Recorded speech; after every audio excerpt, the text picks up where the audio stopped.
Greetings! It is I, Tentus Naravan Dracovin, Lord and Emperor of the Dracovin Empire, and welcome! It is time to continue our discussion on EARTHDAWN, the role-playing game system. We began talking about spell magic. Now let's dive deeper into spell magic with talking about spell threads, learning spells, and grimoires. Let's start with spell threads. As I previously stated, there are some matrices which you can complete the entire spell into it. Then you have no trouble at all. But there are many spells which are so complex you cannot fit the entire thing into a matrix to use it. That is where you begin to weave threads into that matrix once you have that portion of the spell in there in order to power and cast that spell. These threads specifically are called spell threads in order to separate them out from the normal threads you'd weave into magic items. You draw energy with these threads from the astral space into a spell's pattern in order to cast it. Now, if a spell requires threads, you cannot cast it without those threads. You're going to be using the spell weaving talent. If you fail to cast this, if you fail the talent, weave the threads, you have no penalty whatsoever. You've just lost time. There's nothing wrong with failing. Now, threads that you've already woven into the spell matrix and into the spell remain until the spell is complete.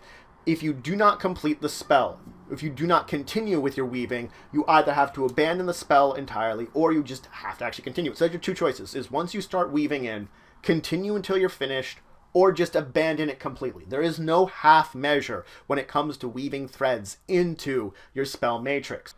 Once you've completed weaving all the threads you need to into your spell's pattern, the next round you have to cast the spell. That is when you basically are throwing it out there.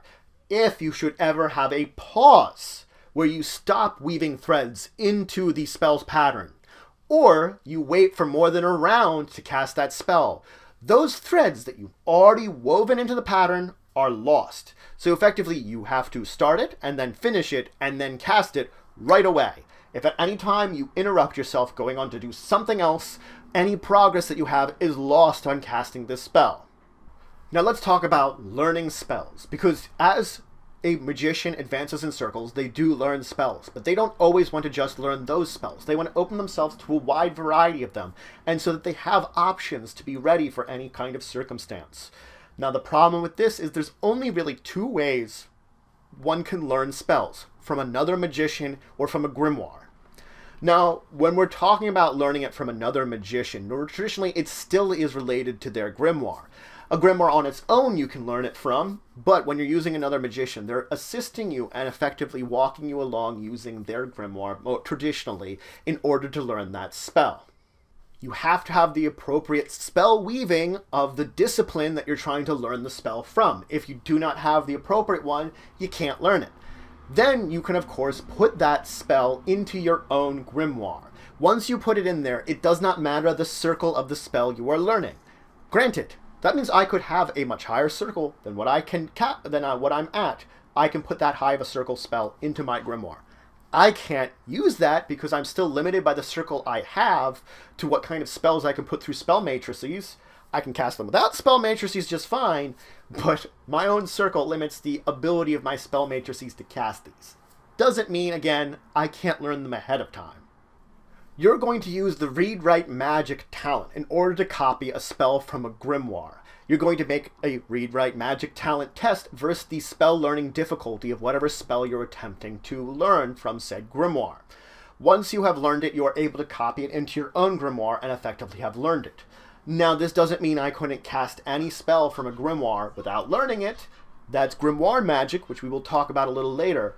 But once I have woven it and written it out in my own language, once I have written it out in a language of my own into my own grimoire, I effectively have woven the essence, the threads of that spell into my own pattern. I've woven the fact that I know that spell into there. So I technically do not require the grimoire at this point in time. It is merely a step in the process of learning the spell, which is now instilled into me. Now, you can really only make one read-write magic talent test once per day, though you can give up a recovery test to give you an extra attempt. One time writing a spell into a book, or attempting to write a spell into a book, is one use of this talent. Now, when I was talking about a magician helping you, Here's a situation they can. A magician can assist you to learn from their grimoire and copy a spell out of it. Effectively, you would make a spellcasting test versus the learning difficulty of the spell. And if you are successful, your tutor, the one that is teaching you, will add their thread-weaving rank to your read-write magic test that you would to basically learn and copy the spell from the book. Let's talk about grimoires, though, because grimoires themselves are technically not required. When I weave a spell, when I basically get that spell, I have learned it. I do not need a grimoire to cast it. But many spellcasters have grimoires. One of the major reasons is, of course, teaching others. That's one of the main reasons of having it. If I'm copying it into that grimoire, regardless if I've now learned it and mastered it, I can then share it with someone else. Another reason is a grimoire is a great place to write down notes about various magical things, theories, things that I'm discovering that I might want to learn about and study later on.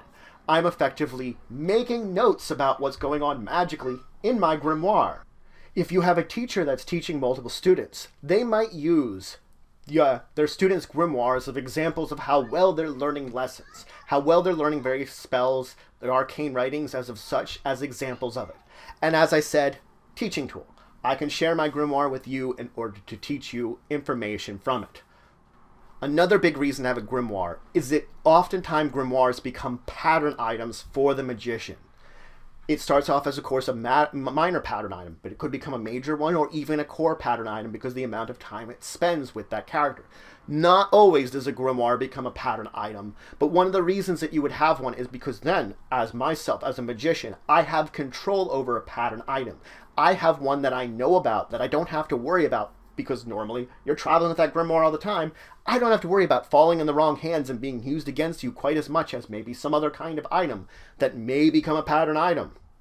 It's important to note here, the spell defense of your grimoire is different from normal minor pattern items. It's equivalent to the dispel difficulty of the high circle of spell within the book.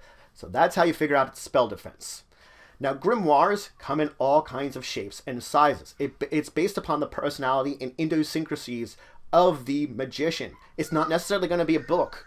You could have it that it's coins, a bag of marbles, something that you have runes or something written on, each to represent spells or something like that. The sky is the limit for the interesting ways that a grimoire can be represented, more than just a moldy old tome. It can also be any material. Now, it does not often occur, but there are times when a magician might want to copy a spell onto a piece of paper. The reason is a couple-fold for this one. For one, I can then sell this piece of paper. So this way, I can sell a copy of a spell I have without showing off my grimoire. Might be a good reason to use my talents to write it onto a piece of paper. Another reason behind doing this is, should something happen to my grimoire, I lose it or destroy it, I could have backups for the spells I have. Basically using that as replacing, to a degree, replacing the pattern item I might be losing. So that's it for today. I continued talking about spell magic. First talking about the spell threads that you'd be weaving into spells in order to power them. Then I talked about learning new spells that you might want to discover new ones, oftentimes learning them from other magicians. That's the main source you're going to learn them from. And then I finally finished up by talking about the basics of a grimoire, about why I might have one, and what the purposes of having one would be. In the next episode, I'm going to dive into casting time, how long it will take you to cast a spell, and of course the spellcasting sequence itself, the levels of actions I would have to take in order to cast the spell. So, if you have any questions, comments, anything to say, anything you think I left out, please leave in the comments below. Please like, share, and subscribe. It shows you support the channel, the Empire, the work I do. If you want to show some extra support, you could always check out my Patreon, link in the description below. But regardless, until the next time, I bid you farewell.